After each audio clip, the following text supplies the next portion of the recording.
Hi, welcome to the 1 in 20 show, where we're looking to find the next 1 in 20 successful individuals who are pursuing their passion so that you can too. And today, we're joined by Caleb Belkin. Caleb Belkin is a lo-fi hip-hop producer from Fullerton, California. His music found its place in many popular Spotify playlists last year and grossed roughly 25 million streams. He looks to channel a certain feeling with his music that is unique and creative. He hopes to broaden his audience in the future by pushing his limits and continuing to push for originality.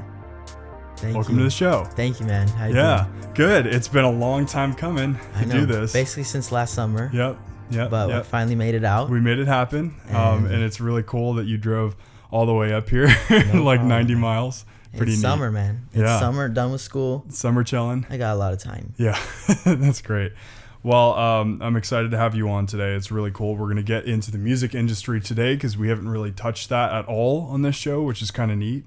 And I kind of wanted to start by asking you how you would describe the music industry right now, as far as like, because the pop scene is so huge right now and it's kind of all encompassing, but I think that there's different genres that people like forget about, like maybe like kind of the lo-fi hip hop thing you do. And there's all that stuff. There's I don't know how to there's a lot of things going on. Basically just a lot of things where a lot of things get thrown into the same category, or some things don't have a category. Or I like that though. I like when things don't really fit in, but over the last few years, like lo-fi hip hop and just that chill ambient in anything like that has really like blown up, which is really great. But yeah, as far as like more mainstream, a lot of pop and a lot of things, just get thrown in the same category. Yeah. It's cool because that genre, you just mentioned it, is so kind of new and it's kind of going through birthing pains. It's kind of been around, but people didn't really know about it. And now it's like becoming more mainstream, and it doesn't require any words to make it something, is very instrumental. Why do you think that has caught on? I think because like it's a worldwide, people listen everywhere, and if you don't have words, it's more universal. I think that really helps it a lot. I think the vibe is more, even like in today's music, like whatever the ambience of the song is more important now than the words. So you can understand it. If you can understand a song in English, you don't have to understand it if you live in another country. If you can just listen to it, that's all that like really matters. And there's something to be said for sampling, because I know that sampling music is like a really, really big part of lo-fi. Like obviously you make your own beats and all that stuff. But sampling music always ends up coming into play in that kind of genre. So like what is the inspiration for you, like as you kind of derive different pieces of music to put it all into your own music? Basically my approach to it is try to make it as like me as possible. I don't like taking like big chunks. I'd rather take little and rearrange. My favorite thing to do is find like chords or something like that in a song and then chop those and make a new melody. That's literally my favorite thing to do with sampling.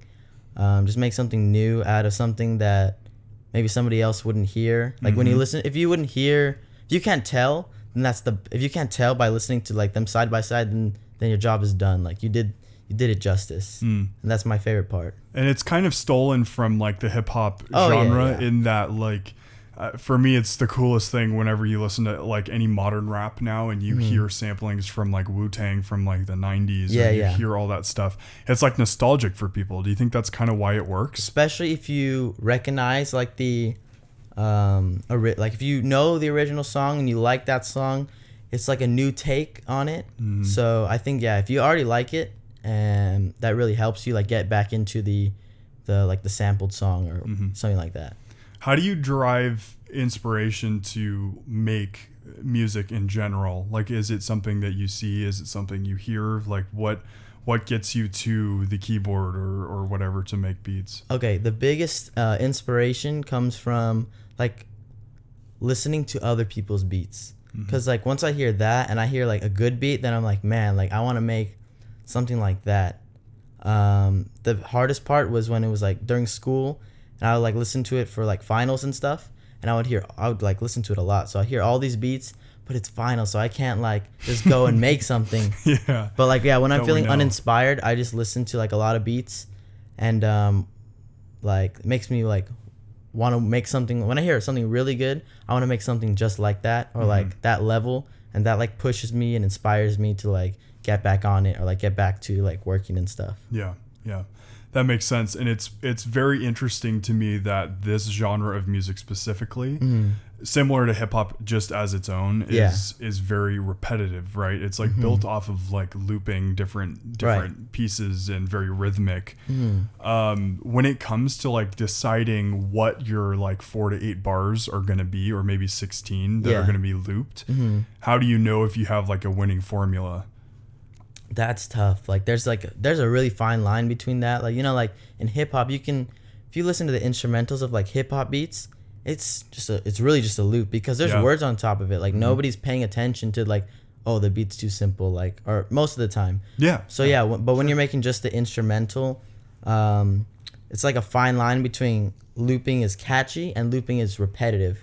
So like I don't know, it's once you find that like thing in the middle, like you gotta add a lot of change ups, a lot of like chop, like stuff like that. But yeah, there's a really fine line because I listen to a beat and I think, oh, this is like the perfect amount of looping, or this is too much looping, or stuff like that. Is there anything that is wrong with like musically? I don't know what your background is as far as like studying music, like if you had theory or anything. I guess we can get into that, but is there something that drives musicians crazy about hip hop because it's so like rudimentary? Definitely, because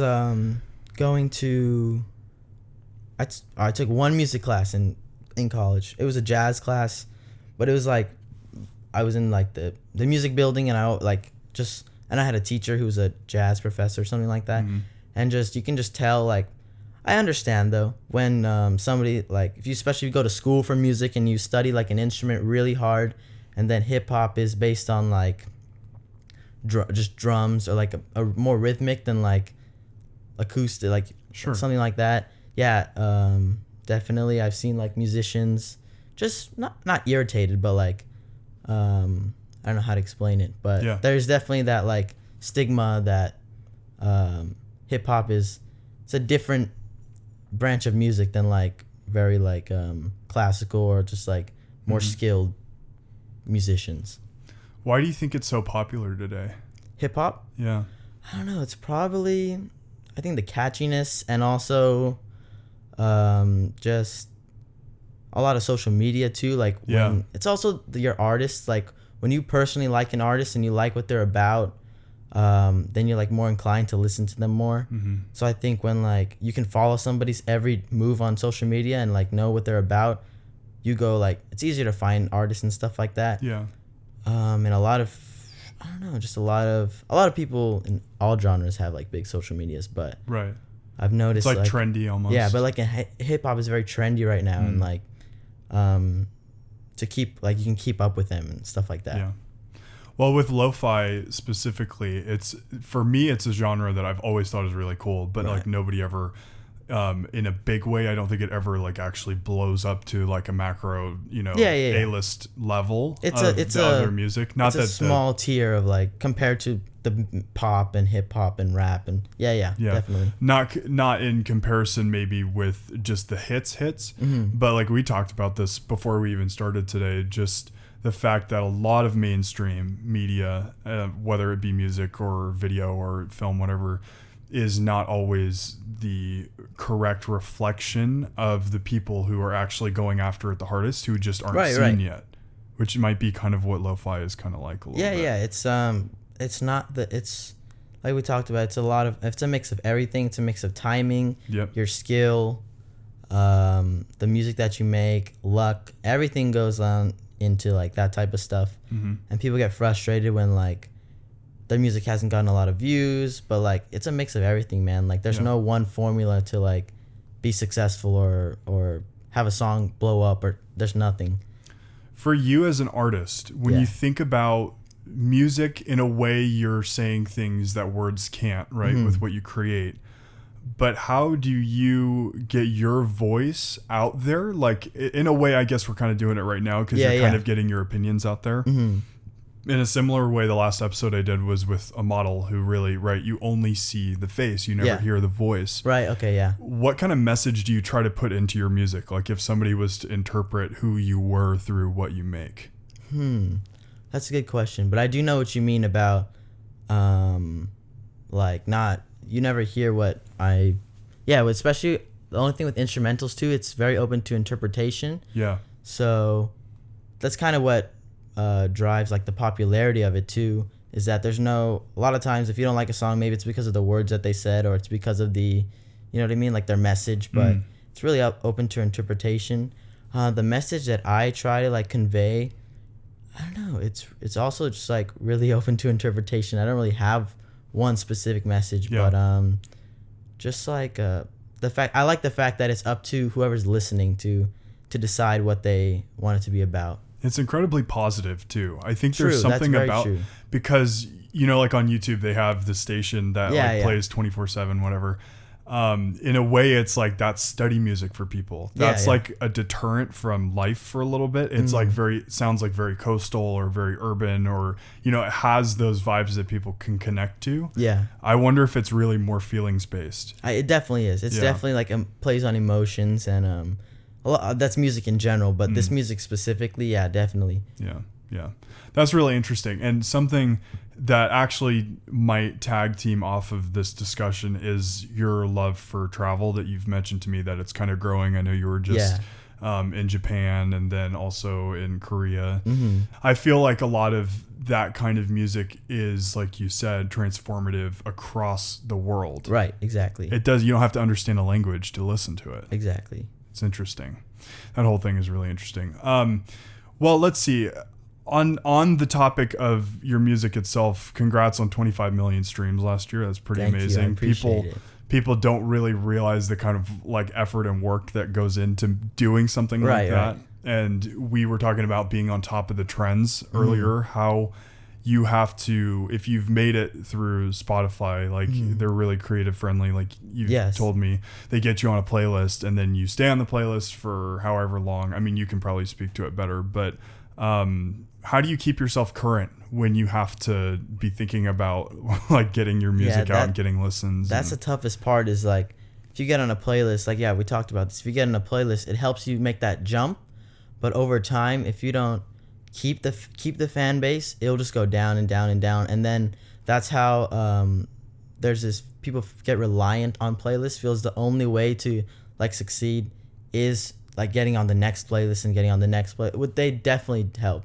They definitely help. But I've seen people that like just don't rely on it. And I think those people are the most successful when you stop like caring about, hey, is this song going to make this playlist? Is this song going to make the playlist? Like when it happens naturally, it's just so much better than being forced for that specific reason. Right. And it's tough. I mean, whether you're chasing the views, the streams, the listens, it's like really hard to like. Right. It's always in the back of your mind. You don't want to focus on it. Right. And it's hard to grab somebody and say, hey, listen. Yeah. You know, like, you know, somebody, like you said, if you're on a playlist stream, somebody could just listen to the song and not even take note of who it was. That's the only thing with playlists. Like, it's meant to be like listen from front to back, and the people in the middle, you gotta really check if you like a song. Like, then click their artist profile and go into finding deeper cuts of them. That's the problem. Yeah, with playlists, a lot of things get skipped. It's more of a curation than an individual like highlight of each artist. But that's how it is. Right, they're picking vibes that match whatever the playlist is about. When you think about pushing your brand in a way, obviously, like your music is its own thing. You as an artist are a brand. Yeah. If you think about it that way. I mean, you don't even have to really say that out loud, but it is. Right, like subconsciously, especially, like it's just something that's there, and even if you don't specifically state it, like definitely. How do you see yourself kind of pushing your brand, your music in the future? Like what avenues do you kind of take to, you know, take it to the next level? Definitely want to try being more like experimental, stray away from like, not that there's a formula for like lo-fi music, but stray away from like whatever in my head thing, like whatever I think like this is how this is supposed to sound. I want to stray away and make new songs, not even new songs, but like more instruments and learning how to play more instruments and stuff like that. Just be a little bit more less reliant on like a specific sound. Music connects us, and I think that's something that a lot of people are able to relate to, we talked about this also earlier, is that a lot of people are able to relate to music more than even something that they watch, right? Because you can be listening to it passively while you're doing a bunch of other things, whereas if you're watching, right, takes you're your attention kind of captive because you have to watch. So in your opinion, why does music anchor all of us in like humanity and in our lives? I think because you can do it passively, like especially you can do it anything. You can be listening to music and doing anything most of the time, versus like you said, watching a video. I've tried doing homework and watching a video at the same time, even like a podcast, but I'll have like the video there and I catch myself like slowly takes your attention away. But like music, studying music, driving music, like you can be listening to music all the time. And I think that's a way that a lot of people are able to connect to other people. Like we've talked about it a couple times already, but just the fact that you can connect with somebody who knows a song somewhere else. I was just watching some documentary type video of there was some like big concert thing happening in like France or something. They're playing all of our music, all of like the American hits, and everybody knows them. And I'm thinking like, wow, like what a bridge to another country almost. Like what a way to get into somebody else's life outside of the US just because that they know the music and they understand like the emotion attached to it. Right. Do you think that the music that you make has a specific emotion that you want to attach to each piece? Or is it kind of just interpretive? I think it's interpretive, but there are definitely some songs that when you make them like, I noticed that, this has more of a sad feel, or this is more of like a upbeat song. It usually relies on the tempo too, and the chords and stuff like that. But in general, I just try to make it more interpretive. And I'm sure that part of that is dictated though by like, even just anything that you create in the arts requires you to put in something from you. Right? Yeah. And I'm sure that some of that has to do something with like the type of year that you're having or the type of day that you're having. Yeah, definitely. It's super interesting. Like the moods thing. Yeah, the moods. How do you like create a mood when it comes to like composing music? Definitely like the tempo is really huge. The tempo, an upbeat song just makes you unconsciously just makes you feel like, I can't name too many sad up-tempo songs. It's kind of hard. So like when you have that much control and you can like have your intent when you put it out, but ultimately it's up to the listener to like decide how they're going to take it. Isn't that interesting that they can kind of dictate a completely different message than what you thought, and then it gets out there and then it's like, not that it's bad. It's just interesting. It's definitely like two people can listen to the same song, instrumental, no words, and like feel two different things based on, like you said, how their day is going, and it could be two different things completely than what I had envisioned for it, but that's totally fine with me. Yeah.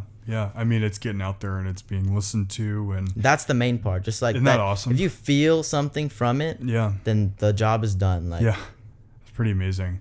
So who are some of your inspirations just in general for music and like artists and such? For music, just a lot of like as far as like hip hop. Sure. As far as like hip hop and then lo-fi. Hip hop is like producing is like Kanye West and Pharrell, and when you see them do it, just like not even the actual producing, but them just like talking about it, it's so inspiring because they're like watch interviews with Pharrell and he's great, man. He's awesome. And then there's some like Jay Dilla and like Nujabes, and I love how like they weren't making, obviously it was years and years and years ago, they weren't specifically saying, hey, I'm making lo-fi. They're making what they just really liked, and that's like really inspiring to me.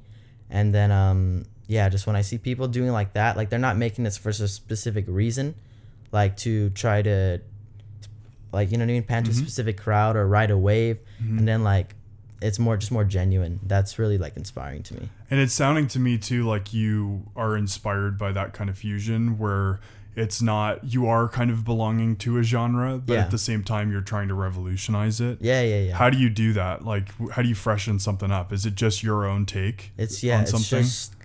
It's hard, but like that's the main goal, right? That's what everybody wants to do, is they want to like fit in somewhere, because you don't want to make something super experimental and then not Yeah, really don't want to be an outlier. right, but also you want to just find a middle ground between finding like a crowd that like likes it, but also being able to do your own thing and have those people follow into like that new path that you're trying to create. That's really cool. It's so cool to me to see how music has taken shape through technology. Right. Because right. I know that's a huge part of like your music specifically with how definitely. you make beats and you make loops. Can you give people an idea of the amount of work that goes into creating one 3 to 4 minute song?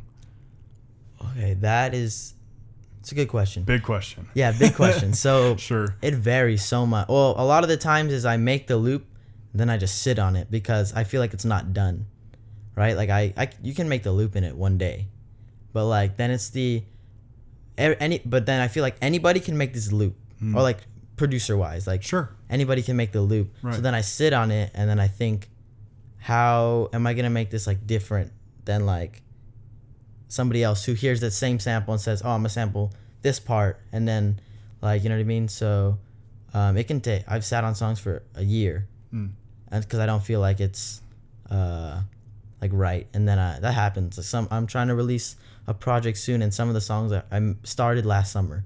So there's no like specific, and then I've also done it the complete opposite, where in a week I love it so much that I'm like, all right, I have to like put this out. So there's like no specific time, but it can be made fast but it's not even quality, like quality versus quantity kind of thing, because you can make a really good beat in one day if you're like feeling it, you know what I mean? So there's no like specific time, but yeah, it's all over the place. And you've mentioned that you started to do some live stuff. So I'm curious how you take that kind of producing, like that kind of music, which is so like very recorded and loop, Right. oriented. Not so much, we talked about not so much like live performance as much, even though you are. Yeah. How do you do a set when it's so digitally based? So you can do like I have this SP404, which is like a effects. It's mainly for effects, and you can make beats on there too. But basically, like I'll load like drums and samples, and if you like play it live, like you can press a sample and do the drums, and then you can like switch, and then like doing that stuff just makes it a little bit more visually like something to look at. And then there's a lot of effects you can do. But as far as like that, that's not it, obviously. You see other musicians and producers, but most of the work is going on like behind the scenes, like you said, when you make the beat. But yeah, that's pretty much all, like what I do for like live shows and stuff.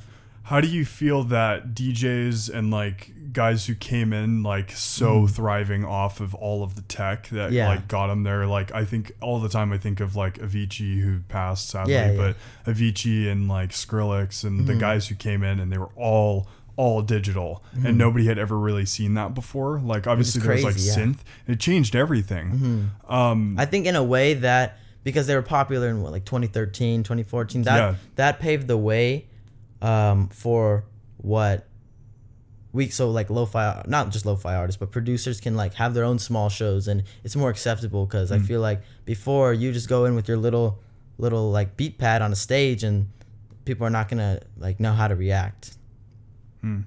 Because in a way it is like being a DJ, just literally sitting there and playing a record that already exists or something from the past. Did that kind of inspire a good thing for the music industry, or is it kind of taking away from like all of the old acoustic like in the studio recording actual instruments, and now it's all just digitally based sounds? I think it made it a lot more accessible for basically anyone who wants to learn.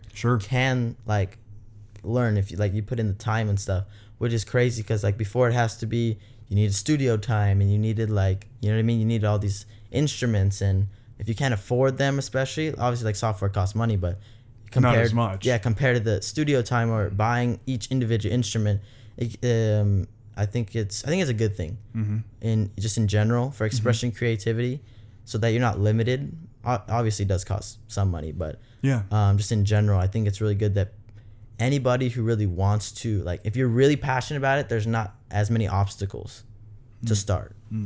And same with the arts in a way. Like we had chatted a little bit about even just digital cameras, and how now if you can buy it, you know, even just with your iPhone, you have an iPhone that might be able to take some pretty decent photos and stuff. Right. And now everybody can do it. Whereas in the past, like, you know, you had to buy a film camera and you had to buy film, and you kind of had to be into that.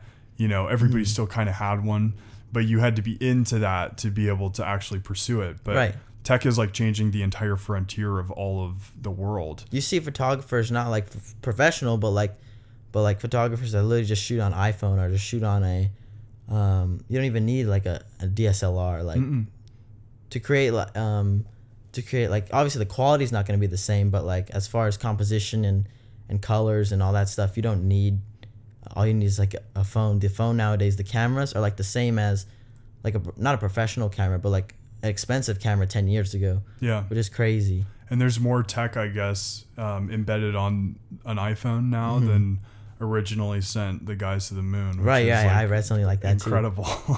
That's crazy. Well, we'll pick this up in a second. We're going to go to break, and we'll be right back. It's too much. All right, well, welcome back. Now we're rolling. We're back in it. So we were just talking about like decades of music, because music is like obviously been around forever. There's so much cataloged, like thousands and thousands of songs. Do you have like a particular decade that you like to listen to? Mainly just like I tend to stick to more just modern as in like 2000s or like 90s or like now. Yeah. But as far as going back, like I appreciate it, but just don't listen to it on like an everyday, like it's not in my like music rotation of like everyday music. Yeah, that's pretty neat. I find myself like super embedded now in like 80s music, and because I love like the synth. That was huge. It's so cool. Like I think that might be part of what inspired a lot of like modern music now, like with all the keyboards and stuff. But like, you know, shows like Stranger Things and like bringing it back. Bringing it back. And it's weird that like every generation like looks back on a different generation. Yeah. Isn't that weird? Yeah. Like I know, like my mom always talks about like, oh, like when we were in the 80s growing up, we were looking at like the 50s. Like Back to the Future was like based out of the 50s, 60s. True. And like all this stuff. That is weird. True. Isn't that weird? Wow. Yeah. But I do think that it's like refreshing to like look back and like step out from all this, not even just technology, but like the modern day like life. Yeah. That I think it's good to like look back, and even when you listen to music from back then, even if you don't, like I don't listen to it daily, but when I do listen to it, I just notice how like refreshing it is compared to like music that I listen to all the time. Right. So let's talk about modern day hip hop, because hip hop for me, that's like my favorite thing to listen to. I love hip hop rap, and I know that's part of obviously your loves and interests too. What's your kind of do you have like a campy area of hip hop that you like to listen to? Because there's so much of it right now. Man, there's literally so much. It's like overwhelming. So many subgenres. Subgenres is huge, and there's like the term hip hop / rap. You know, it's one category in like iTunes. Yeah. Anything can get thrown into there, anything. But depends what like I'm in the mood for. Like, you know, sometimes I like boom bap or something lyrical that like you really like listen to the lyrics. Logic. Yeah, or I love Logic. Or just something, just more boom bap. And then sometimes it's more like just trap if you're trying to like zone out, or just like the melodies, and that is crazy. And when you're not paying attention to like lyrics, or you're just like taking it in as a whole. So yeah, just depending on what I'm doing, or like workout music, like the beats, like all that stuff is like, it's whatever I'm doing. But it's crazy how many, all those are still considered like the same thing. Isn't that weird? Yeah. It's like crazy. There's too many subgenres to like make one for each little niche of like hip hop or whatever.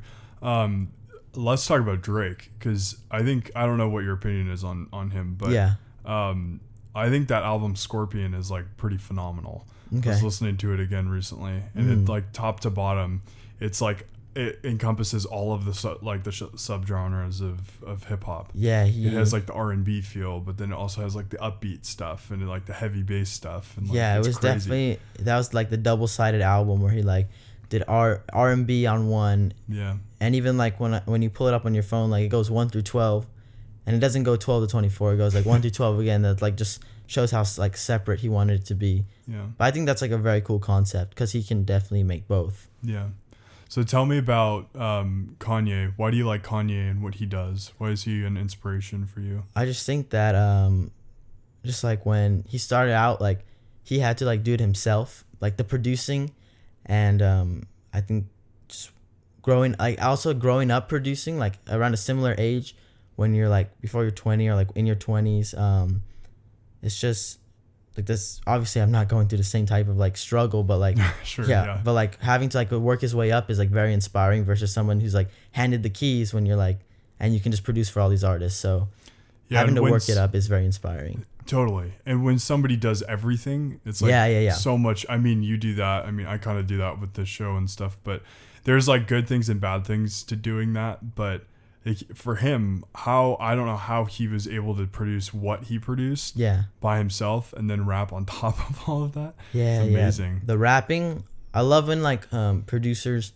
like also like rap, because that's like really cool because obviously I'm not a rapper, but just inspiring how is that going to be the future? No. Just inspiring how they like are not like single-minded, and they think, oh yeah, I can do this, now I'm gonna try this, or now I'm gonna try something else, and that's really cool. Yeah. The cool thing to me is like someone like Pharrell, who you mentioned earlier. Yeah. He's on another level to be able to produce for hip hop, like heavy hip hop stuff, then like some of the R&B, and then also cross over to pop. Yeah. And do all this weird and stuff. Also he's sing crazy and sing. rap. He's crazy. Yeah. That's why it's so cool to like, you don't have to stick to one. If you're a hip hop producer, you don't have to be like you can evolve into something else and then come back. Like that part is really cool. I've seen that with a lot of artists, like lo-fi artists. They'll start with like the simple, like, lo-fi hip hop beats, and then they'll go on to making like indie, or going like take their fan base with them. That's so like inspiring to show how they can like have control over their own like career and stuff like that. What do you think makes this is kind of a demographics thing, but like what do you think makes people latch on to an artist for who the artist is? Yeah. Not necessarily their music, because if they're transferring genres like that. Yeah. Like, I mean, even if you go back to the Beatles kind of like changed, every single album was like way true. different. Yeah. Back then, they were exploring like a lot of genres. I think that it takes time. Like you can't go from making lo-fi hip hop to trap. Like you're going to lose the fan base. But like if you go from like a similar-ish genre, like indie or like alternative or something like that, like you can slowly, if you release like and start incorporating it in the beats, then you can leave the beats behind if you want to. Like as long as you do it slowly, and as long as you have like a good fan base, I think that like they'll support you. Do you like Tyler, the creator, at all? Yeah. And he's one of those. Seeing him evolve is crazy. Like a big difference. Yeah. I mean, I've never heard anything as demonic and like crazy as his first couple albums. Right, like and then now so dark. And then now he's like in heaven almost, because it's totally different. Yeah, but the fact that like a lot of people that liked him back then still like him now. Like obviously he gained a lot of new fans for the new, more like positive vibe music, or just like that type of music, but like the fact that he was able to still take fans with him, that is like crazy, because of the switch that he made. Totally. A personal favorite of mine to kind of talk about, who inspires so many in different industries, is Childish Gambino. True. And his music is that's phenomenal. True. That's like, and he's another one who did that. But that's going beyond music too. Like that's acting, producing shows, writing. Yeah, but he really did the switch with music. Kind of left rap behind and did that like very experimental, like R&B-ish album, which like is very I respect that so much. The fact that also that's it's like not feeling pressured to do, like keep doing one thing. Like, if you have fans because of hip hop, like you take the chance to make, and if you never took that chance, then you never know. Like that album I really like that album. So without taking the chance, you don't get that album. Yeah. So that's like a big respect to take that leap into a genre that you're never like guaranteed in. Yeah, right. It takes a huge bunch of courage to get you to like take that leap to that next step. We talked about a little bit how, you know, even with podcasts, like you were telling me you prefer to watch them because you get to see whoever it is that's hosting the show that you like to watch, or whoever's on the show. Do you think in a similar way that might be why like MTV and all like the music video scene kind of took off, because people wanted to see the artists? Yeah, because also like it's just too easy to just listening. It's too easy to zone out. Like the visuals help capture your attention, even if it's just like literally just a podcast. Like for me, something to look at and something to watch is like more captivating than just listening, because you can get distracted by just listening. And I know a lot in hip hop have a very like provocative style in their music. Like, you look at like Goblin or like Wolf from Tyler, like early on, and it's like aggressive, and you hear every part of it. And then you watch the music videos, like for which one am I thinking of? It'll come to me. Yonkers. Remember that video? Yeah. It's like a crazy intense video, and you watch that and you're like, oh wait, that goes with his brand. So that's what he meant when I listened to that song. Now I see it connect. Do you think that builds their image? Yeah, definitely. I think I like when like artists get to like, not, they don't direct them, but like they definitely play a role. I love when they play a role in their music video, like a creative direction role, when they get to choose like what they like want and how the style of the video. Because basically that gives them a voice, and like you said, if you're just an artist, like if you're a rapper, you're literally just a voice. But like getting to show what you're about, like visually, is like the same thing. Well, it's not the same thing, but you get to express yourself in a different way and give your fans more like of an insight into who you are, what you really like and stuff. Something that's interesting is sometimes when words fail and you really can't, like, this is a different side note, but when you really are having a hard time connecting with somebody, or you want to try to reach more people. Yeah. In a way, I think a lot of our connections as humans with people are alluded to like the five senses in a way. Like this is getting way deeper than before. But when you do think about it, like you just mentioned, like you listen and you hear an artist, you hear their voice. Yeah. You watch and visualize what they do. If they're big enough, you go see their shows and you see them, hear them. You smell what the atmosphere, you feel it, it's like feel it, a full thing. Like it's a body experience. Yeah. Right. But that might be what is so powerful about music, maybe. And conversely, I guess, film a little bit, but like concerts and like live events. Right. If you ever met the artist, it's like full That's like circle. The final, like there's like the music, then the videos, then the concerts, and then like it goes farther. If it goes farther than that, then that's how you feel more connected. Because obviously, I think that's kind of how it is, right? Like for a level of fans, like maybe like obviously the top fans are the ones who are gonna go to your concert, the ones who, and then maybe the ones that are not are just gonna listen and not get into who you are through all that. And they're the ones who like pay for VIP to meet the guy. Right. Like, that's like even more like a different level of that. But why do you think people want that? Just for idols. Like when you idolize somebody, you want to like be able to tell them like that. Not even just I've never done VIP, but I assume that's what it is. And like it means a lot more to you than just like as an artist. Like you idolize them. It's really interesting, the whole like when you think about it, like you and I, or like anybody on the earth, we're all just like normal people that are all gifted with different abilities. But yet there's still like in our heads, there's still something that like we looked up to somebody, and then to us they are like the top above humanity. They're like, because like huge in our brains. It's like personal preference. Like you put them above, like they mean more to you than they're gonna mean to the next person. Like they inspired you more than they inspired someone else, or vice versa. Somebody else is going to be inspired by something that you're not inspired by.